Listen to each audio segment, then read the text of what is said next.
La ponencia que tengo preparada es producto de un interés que tengo hacia poder rescatar mucho de la memoria de personajes desde la intelectualidad aprista, sí, que se encuentran en un segundo plano. Están siempre puestos detrás o algunas líneas detrás de los personajes que ya conocimos y que posteriormente revisaremos quizás muy brevemente, pero están en una segunda línea y es importante también conocer.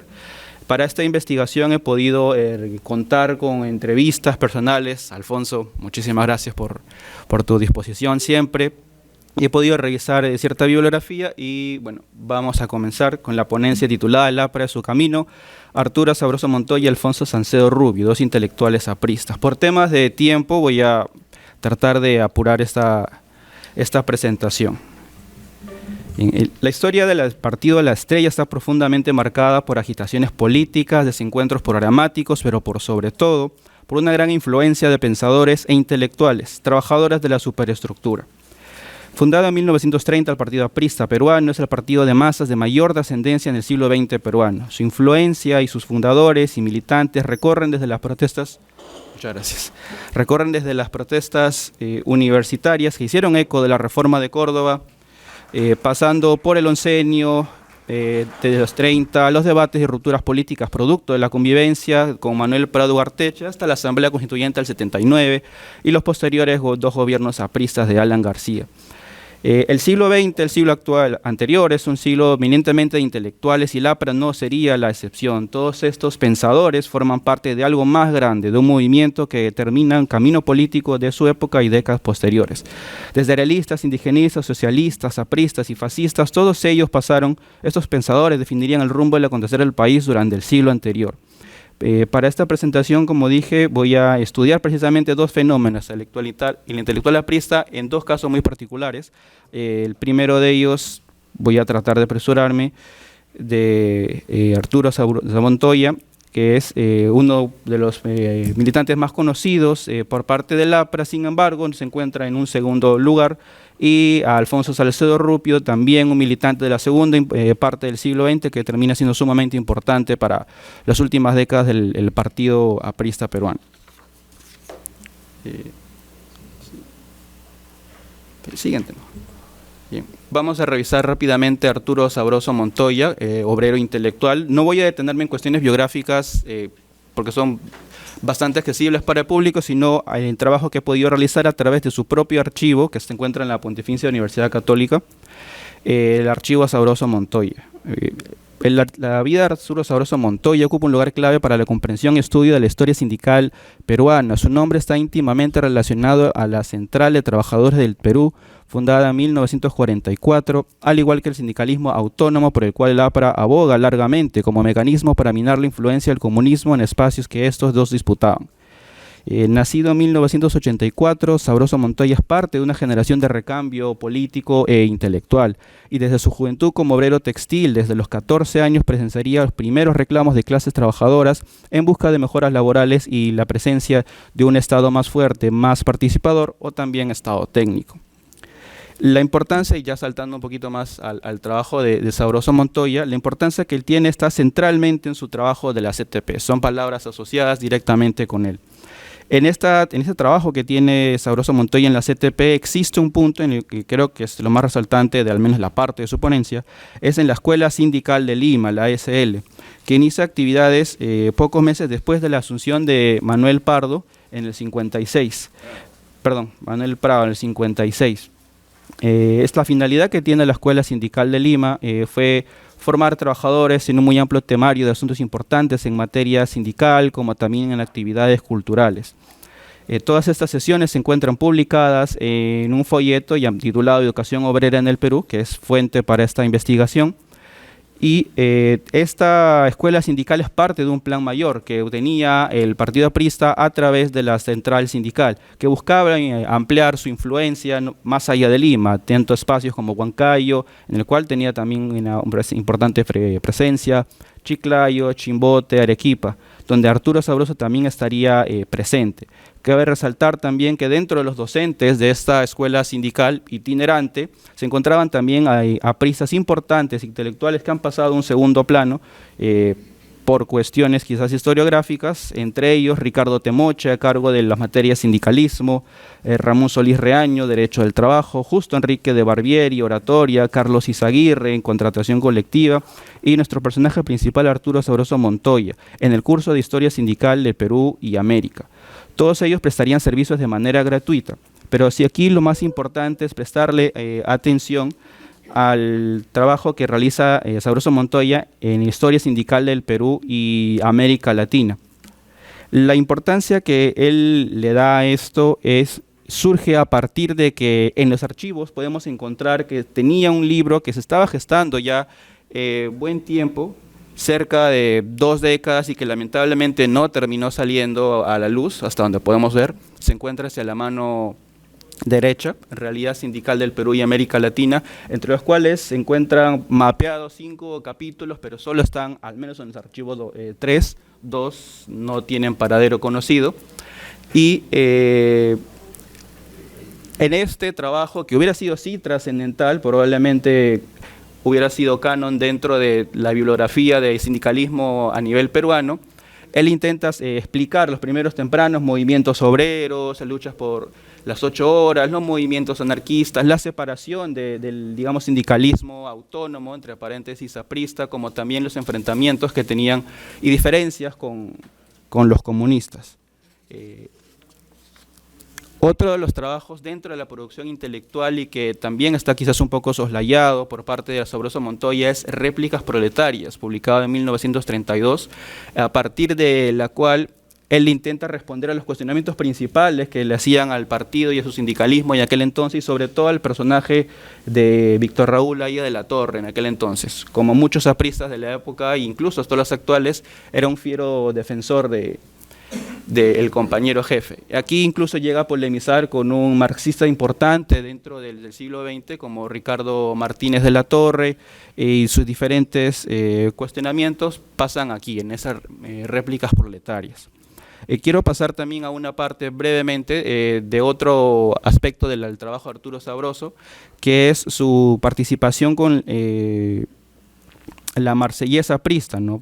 Todos nosotros conocemos que la Marsellesa aprista termina siendo probablemente la canción o el himno más importante a nivel dentro del partido, no solo por la importancia de la letra acerca del centenario que tiene de vida también la canción, sino para lo que representa. Yéndonos a un plano más metafísico, es lo que se representa para la espiritualidad, para la militancia de todos los apristas, ¿no? Es cantado desde momentos de celebración, en momentos de tristeza, en momentos de carcelería, como sufrieron en el Frontón y décadas posteriores también, en los momentos de gran persecución en otros espacios. Sin embargo, a pesar de haber tenido Arturo Sabroso Montoya gran participación en sindicalismo, en polémica, como en Réplicas Proletarias, o incluso ser muy presente en la memoria aprista a través de la Marsellesa aprista, su memoria no está puesta en un espacio principal, salvo un par de trabajos que sí existen publicados como producto de la adquisición del material que él tenía acumulado por parte de la Pontificia Universidad Católica.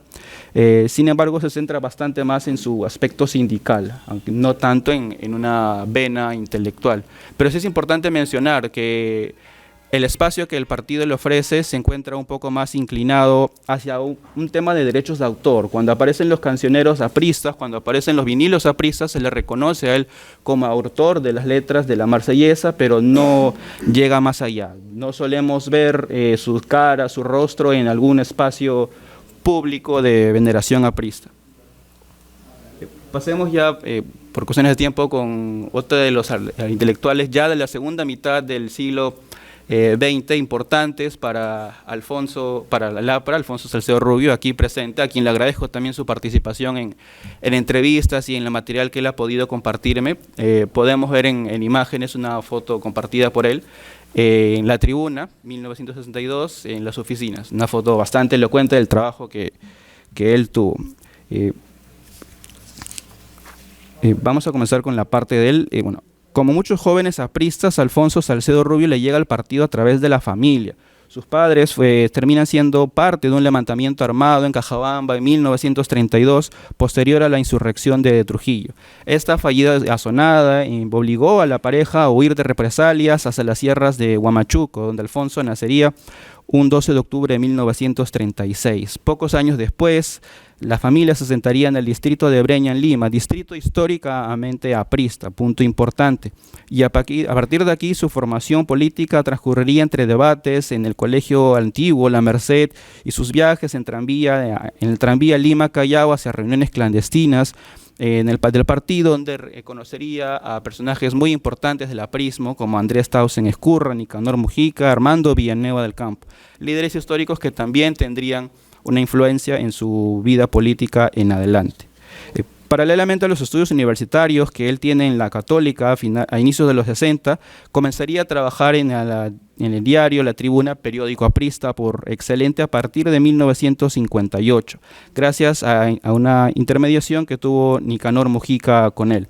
A partir de aquí, los artículos que Alfonso Salcedo Rubio logra escribir para La Tribuna, y los que he podido rescatar, ciertamente deben haber más, giran en torno a lo que podríamos llamar para este entonces temáticas juveniles, temas como el pasaje universitario, que estaba en boga en aquel momento, y que habían, como siempre, sectores conservadores que se oponían al reconocimiento de un beneficio para un sector estudiantil, y también abogaría Alfonso Salcedo Rubio por una asociación de estudiantes secundarios, ¿no? Esa vena tan importante que tiene la izquierda aprista de poder participar dentro de espacios gremiales, no solamente sindicalistas a través de trabajadores o los proletarios, sino también de estudiantes secundarios.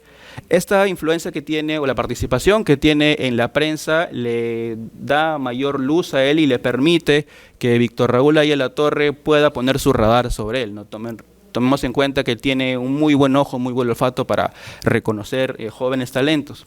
Y lo que Víctor Raúl termina haciendo es jalando a Alfonso Salcedo a poder participar de la mítica campaña electoral de 1962, en la cual Alfonso Salcedo Rubio participaría, siendo el contacto entre la campaña itinerante en las distintas provincias o distritos del país, entre la campaña y la prensa en La Tribuna. Podemos observarlo en esta imagen que él ha amablemente compartido conmigo. Se encuentra en el extremo más derecho, de camisa y terno.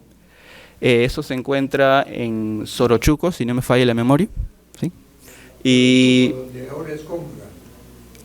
Zona muy movida en Cajamarca, y que también tiene importante presencia aprista, Cajamarca, ciertamente. Entonces, luego de esta presencia, ya encontrándose en el radar de un momento importante del partido aprista, por avatares de la vida, termina viajando hacia Centroamérica, San Juan de Puerto Rico, donde también tendría participación importante dentro del gobierno de Puerto Rico de aquel entonces. Sin embargo, eso es un tema que me gustaría ahondar en otro momento. Pero para volver al tema de intelectuales, aquí ya su regreso a Perú, Alfonso Salcedo Rubio tiene una participación breve pero significativa en el gobierno revolucionario y las Fuerzas Armadas. Aquí participaría de cerca en el Cinamos, como también participaron muchos otros apristas críticos de la época, intelectuales como Carlos Delgado. Él mismo, Otoniel Barraza, llegó a escribir un par de canciones para el gobierno militar en aquel entonces. Toda esta influencia que termina él teniendo, la experiencia en el 62, la escritura en La Tribuna, la participación también en el gobierno revolucionario de las Fuerzas Armadas, hacen que capten el ojo de otro importante militante de la izquierda aprista, Armando Villanueva del Campo, quien jalaría a Alfonso Salcedo Rubio a la campaña de 1980. Muchos de ustedes, tengo la certeza de que pueden recordar este spot, que a mí la primera vez que lo vi me resultó espectacular, por más de que haya cuestionamientos de otros historiadores o de otros lados. Es un spot, para mí, tranquilamente el mejor de la vida política del Perú. Es más, los comentarios de YouTube lo pueden hasta corroborar. Pero me gustaría colocarlos, pero por tema de tiempo no va a ser posible. Este video y canción, El APRA es el camino, yo me atrevería a decir que se encuentra a la par, si es que no igual, de la importancia dentro del partido con la que tiene la marsellesa aprista. Ambas canciones, una escrita antes del corte del siglo pasado y una posterior al corte, los dos representan momentos muy importantes dentro del partido aprista, ¿no? En la primera canción es un momento de un APRA, digamos, más combativo, más dispuesto a levantar las armas, a enfrentarse a los gobiernos, y esta segunda canción, El APRA del Camino, es sí todavía un APRA combativo, pero que entiende, acepta y decide participar dentro de las reglas electorales que justamente posterior a 2 años de gobierno militar vuelven a tener, y en el cual por decisión interna y también unos congresos partidarios bastante controversiales, terminó ganando Armando Villanueva la opción para que pueda ser candidato presidencial de aquel entonces, y conocemos la historia, no terminó siendo así. Sin embargo, al final, El APRA es el Camino, como la Marsellesa, haciendo un paralelo con nuestros dos personajes, terminan siendo canciones súper importantes hasta el día de hoy. En conversaciones con Alfonso me comenta que han habido interesados desde el extranjero en poder utilizar los derechos de la canción porque la consideran muy trascendental, e incluso ha sido reversionada también. Hay una versión actual, si la revisamos en en YouTube rápidamente, encontramos esta versión que es la asociada al video, pero hay una reversión ya grabada por otra militante, entiendo, bajo otras lógicas, pero sigue siendo importante, ¿no? Por su misma letra, ¿no? Es una letra poderosa, hace referencias, como suelen hacer las escrituras de los militantes apristas, al viejo León, entendiendo a Víctor Raúl. Y esto nos lleva ya hacia el final de esta ponencia.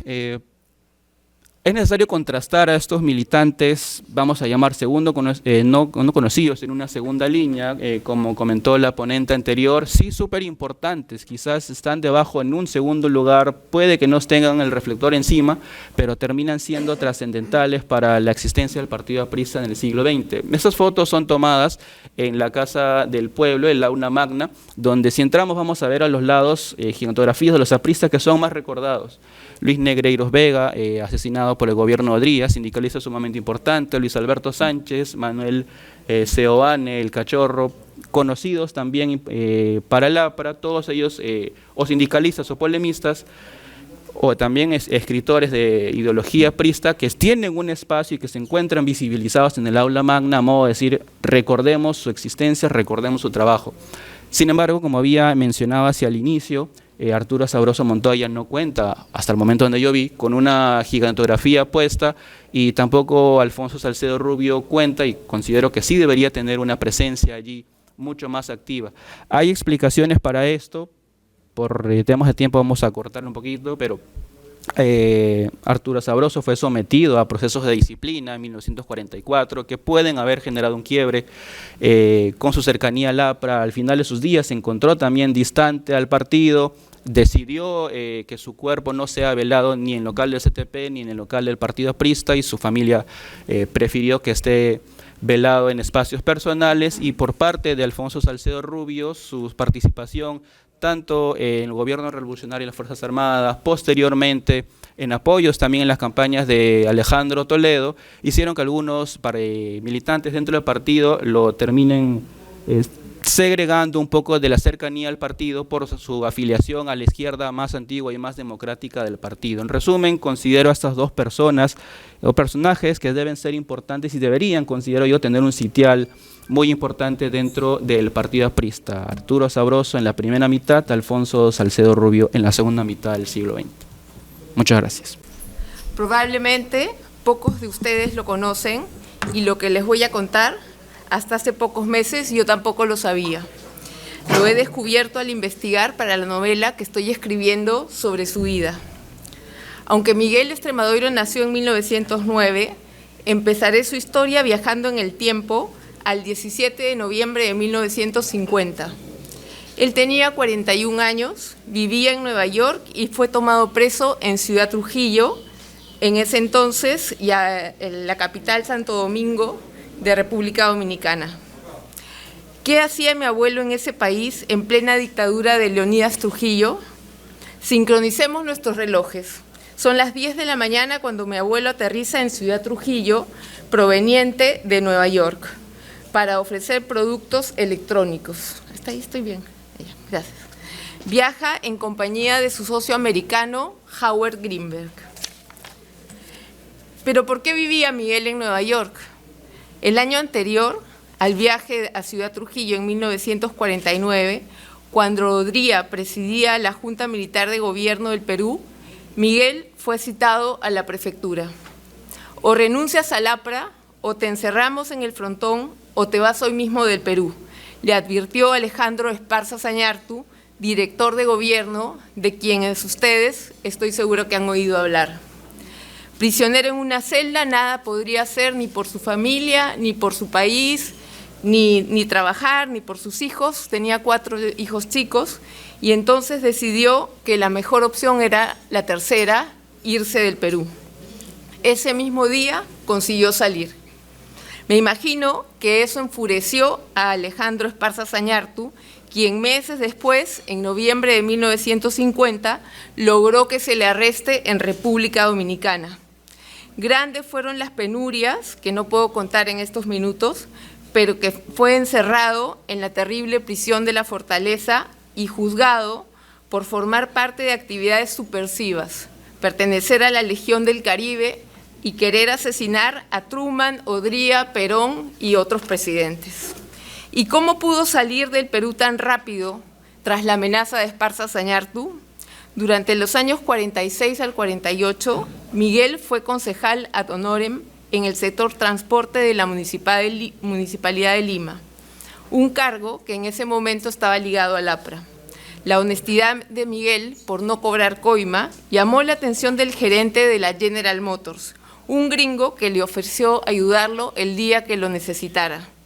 La amenaza de Zañartu, 2 años después, refrescó la memoria de Miguel, quien fue de inmediato a buscarlo a la General Motors. El gringo se acordó de él y lo ayudó a salir del Perú, ya que meses después su familia también pudiera hacerlo. Además, debido al negocio que tenía de venta de artefactos eléctricos en Lima, consiguió trabajo en Nueva York con Howard Greenberg, con quien precisamente estaba viajando cuando fue tomado preso en República Dominicana. Pero ¿qué tan importante era Miguel para que sea perseguido de esa forma por Esparza Zañartu? Los apristas conocidos de la vieja guardia son Aya de la Torre, Luis Alberto Sánchez, Townsend, de las Casas, Villanueva del Campo, todos amigos de Miguel. Pero a pesar de sus actividades partidarias, Miguel no fue famoso como ellos. Y así como mi abuelo, decenas de apristas hicieron su trabajo en silencio. Ese trabajo diario y arriesgado fue el engranaje para que un partido organizado y disciplinado como el APRA camine. ¿Y qué sabía Esparza Zañartu de mi abuelo? Sabía que había participado en el año 46 en la compra de la Casa del Pueblo en la avenida Alfonso Ugarte. Donaciones, colectas. Miguel se encargó de los temas económicos del comité que designó Aya y presidía Manuel Seoane. Esparza Zañartu sabía también que en los años 47 y 48 Miguel había sido propietario de la estación de Radio Alegría. Ni mi mamá ni mis tías sabían que mi abuelo había sido propietario de una estación de radio. Y me pregunto, ¿qué podía hacer un aprista con una estación de radio? Difundir noticias, convocar a reuniones, convertirse en el enemigo del gobierno. Pero mi abuelo no solamente fue un político activo en la década del 40. Buscando en la Tribuna, diario aprista del cual llegó a ser presidente de directorio, encontré una foto de Miguel Extremadoiro. En una noticia de junio de 1934 se menciona que después de un intenso trabajo en la calle Pobres, el APRA reabre el primer comedor popular de la República. Aunque la gente pensaba que mi abuelo era abogado y le decían doctor y sabía mucho de economía, él no era abogado ni economista. Viajemos con él al año 1933. Él tenía en ese momento 24 años. Ese año, en la persecución, le es entregado un pedazo de tela escrito a máquina que décadas después se enmarcó y más adelante les voy a presentar en la pantalla. Una vez, cuando me mostró esta credencial, me dijo que estaba escrita en tela, ya que la escondía dentro de su ropa y así no hacía ruido cuando lo detenían. ¿Y cómo sabía Miguel tanto de economía? Seguimos retrocediendo en el tiempo y llegamos a 1930. Él tenía 21 años. Estudia en la Facultad de Ciencias Económicas de San Marcos. La universidad es clausurada. la madre de Miguel, Lía Lindow, mi bisabuela, se da cuenta de que su hijo desde chico se preocupa por su país. Llega a la casa para conversar de la igualdad económica, de oportunidades, del analfabetismo, de la corrupción que ve en el ministerio en el que trabaja. Asiste a reuniones de las que cada vez regresa con nuevas ideas. Lía, como buena madre protectora, aprovechando la clausura de San Marcos, le pide a su hijo que siga sus estudios en el extranjero. Miguel, como buen hijo y cansado de las huelgas y de la situación del país, acepta. En septiembre de 1930, mientras Miguel Extremadoiro viaja en vapor por el Océano Pacífico camino a Colombia, se firma el acta de inauguración de la sección del APRA en la ciudad de Lima. Me imagino cuánto le hubiera gustado a Miguel estar ahí. También me imagino el alivio de su madre al saber que su hijo en ese momento navegaba en alta mar. Mi abuelo logra estudiar economía como alumno libre de la Universidad de Bogotá, pero el intento de Lía Lindow, de su mamá, para apartarlo de la política no tuvo éxito. Durante el gobierno de Sánchez Cerro, a principios del 32, llegan a Bogotá 11 congresistas desterrados, entre ellos Manuel Seoane, de quien mi abuelo se hace gran amigo y con quien funda el Comité 1 de Apristas de Colombia. En septiembre de ese año, 1932, cuando Miguel quiere regresar al Perú, no puede hacerlo. Está en una lista negra que le impide volver a su propio país. Sin embargo, eso no lo detiene. Llega al Callao de polizón en un barco. Trae correspondencia secreta de Nueva York y de Santiago de Chile, que debe ser publicada por el partido. Poco tiempo después, al llegar a Lima, abre una imprenta, que mis tías tampoco sabían que existía esa imprenta. Y como sabemos, la información, prensa, propaganda es fundamental para el APRA. Pero volvamos con Miguel a República Dominicana en 1950. Después de reuniones que Howard Greenberg, el socio con quien viajaba, sostiene con periodistas y embajadores en Ciudad Trujillo, Miami, Nueva York y el Departamento de Estado en Washington, el benefactor, como llamaban a Leonidas Trujillo, le conmuta la pena y lo deporta. Así, luego de grandes penurias en prisión, regresa a Nueva York a reunirse con su familia. Allí trabaja y sigue en contacto con el APRA. En Nueva York, mi abuela Rosita, sin ser aprista, y sus 4 hijos viven también en el destierro. Mi abuelita consigue trabajo gracias a su habilidad en el tejido.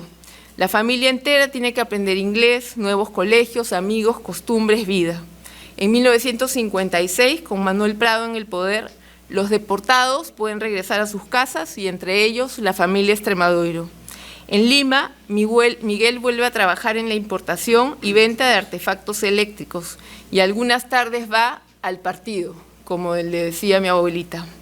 Pero Rosita nunca le soltó la mano a mi abuelo. Lo acompañó, lo apoyó, lo visitó en la cárcel, en la que antes de que se casaran estuvo preso 2 veces por aprista. En 1983, Miguel formó parte del comité para la compra de la Alcázar del Pueblo de Miraflores. Querían dejarla que alquilaban en la calle Contralmirante Montero y comprar una casona abandonada en la calle 46 de Paseo de la República. A base de colectas, cócteles, bonos, donaciones, fue comprada, reacondicionada y al año siguiente empezó a funcionar. Formaron parte de la Comisión Prolocal Enrique Fetzer, Luis Alvarado Contreras, Jorge McDonald, Alberto Jefferson Thompson. Me imagino que tampoco son personas conocidas como mi abuelo, sí. Pero no han llegado a ser tan famosas como los otros, ¿no? Además del trabajo que hacían. A los 79 años, durante el gobierno de Alan García, aceptó la responsabilidad de ser presidente del directorio del Banco Central Hipotecario del Perú, cargo que tuvo de los ejercicios 88 al 90. En su mandato se ampliaron las operaciones financieras y crediticias del banco, revirtiendo los saldos económicos de dicha entidad de negativos a positivos. Creo que a los 3 años que salió, el banco cerró, quebró. ¿Y qué es lo que llevó a Miguel a llevar la vida que tuvo? Sigamos viajando con él en el tiempo. Preside el Perú Augusto B. Leguía. Es el 23 de mayo de 1923 y un jovencito de 14 años, delgado y de anteojos redondos, sale del colegio Nuestra Señora de Guadalupe. Al llegar a la calle Huérfanos, tiene que esconderse entre la multitud que protesta contra el intento de consagración del Perú al Sagrado Corazón de Jesús. Miguel Extremadoiro Lindow es ese jovencito. Se detiene al escuchar la voz de Víctor Raúl Haya de la Torre. Necesitamos un Perú nuevo, aclama Haya mientras la gente lo ovaciona. Como alguna vez me dijo mi abuelo al recordar su historia, ese día supo que había escuchado a una persona extraordinaria que lo impactó para siempre. Y terminando nuestro viaje en Lima, el 29 de diciembre de 2004, hace casi 20 años, siempre al lado de mi abuela Rosita, Miguel Extremadoiro muere en su casa poco antes de cumplir los 96 años y sin haber podido ver cristalizados sus ideales, sin poder conocer ese Perú nuevo por el que siempre soñó. Sin embargo, quienes lo conocimos y ahora ustedes recién conocen, dejó el ejemplo de una vida honesta, de trabajo, lleno de amor por su familia y por su país. Yo no soy aprista, pero es en memoria de ese peruano ejemplar y de tantas personas honestas que con seguridad ustedes también conocen y que como Miguel Extremadoiro lucharon en silencio por un Perú mejor, es que decidí investigar y escribir una novela sobre su vida. Ahora les comparto algunas imágenes. Esta foto me la dio mi mamá, que me parece bien representativa. Mi abuelo es el que está fumando ahí atrás con los anteojos puestos y Haya de la Torre está ahí adelante. Entonces, es la idea que transmito con lo que he aprendido a través de lo que he investigado sobre él, que él siempre estuvo atrás, nunca le interesó ser el más importante ni eso. Luego, ay, me pasa, ahí está. Este de acá es la credencial, ahí está, la estoy agarrando, es chiquititita, doblada la tela, aquí está la tela en grande, y la dejó, mi mamá me la dio hace poco, está enmarcada. Y yo dije, qué pena que se ha borrado toda la tela, pero él, precavido como era, cuando la saqué para arreglar el marco, vi que había escrito a máquina en un papel lo que dice la credencial, y es eso. Es una credencial de 1933 que dice al compañero portador de la presente credencial aprista, Miguel Extremadoiro, se halla debidamente autorizado para desempeñar las labores inherentes a su subsecretaría dentro de la correspondiente Secretaría de Economía. Los compañeros en toda la República se servirán cooperar con él en el desempeño de su función a fin de no perturbar las bases de la contribución económica que cada militante debe cumplir. Salud y serena y vigilante expectativa, y firma Heisen como secretario general del partido. Luego, estos son unos recortes que en la investigación encontré aquí con alguna ayuda. Esta es una foto, el segundo que está ahí es mi abuelo y es el comité que organiza el comedor de pobres en el año 1934. Este de aquí es un artículo sobre la compra de la Casa del Pueblo en la avenida Alfonso Ugarte que encontré en la Tribuna en 1946. Este de aquí es cuando él era concejal en la Municipalidad de Lima. Abajo, uno de los participantes es él, y gracias a él, la honestidad, ejerciendo ese cargo, es que pudo irse del Perú. Estos son los avisos, y hay un montón más, de cuando lo tomaron preso en 1950. Este es en El Comercio, que dice que el aprista Miguel Extremadoiro es condenado a 2 años de cárcel en República Dominicana por actividades subversivas. Lo que le dolió muchísimo a mi abuelo es que nunca salió su inocencia en el Perú. Este otro artículo es en la prensa de Nueva York. Este de aquí, la foto de abajo es Howard Greenberg, el socio con el que él viajaba. Esta es la revista Presente, que era, me parece, de Townsend en 1957, cuando él ya estaba de regreso acá. Yo para la investigación me fui a República Dominicana este año, y entonces ahí está la fortaleza. Esas las paredes de la fortaleza eran gruesísimas, medían no sé, como 1,5 metros de ancho. Entonces el calor era insoportable en ese sitio. Y lo que pasó mientras caminaba, que yo sé que no es verdad, pero me hizo hasta llorar, que cuando caminaba vi que habían unas paredes que estaban escritas a mano, acá voy a mostrar, y justo junto a la puerta decía Miguel. Entonces yo sé que no es él, pero ver su nombre dentro de Fortaleza que alguien había escrito, quería compartirlo con ustedes. Y eso es todo. Gracias.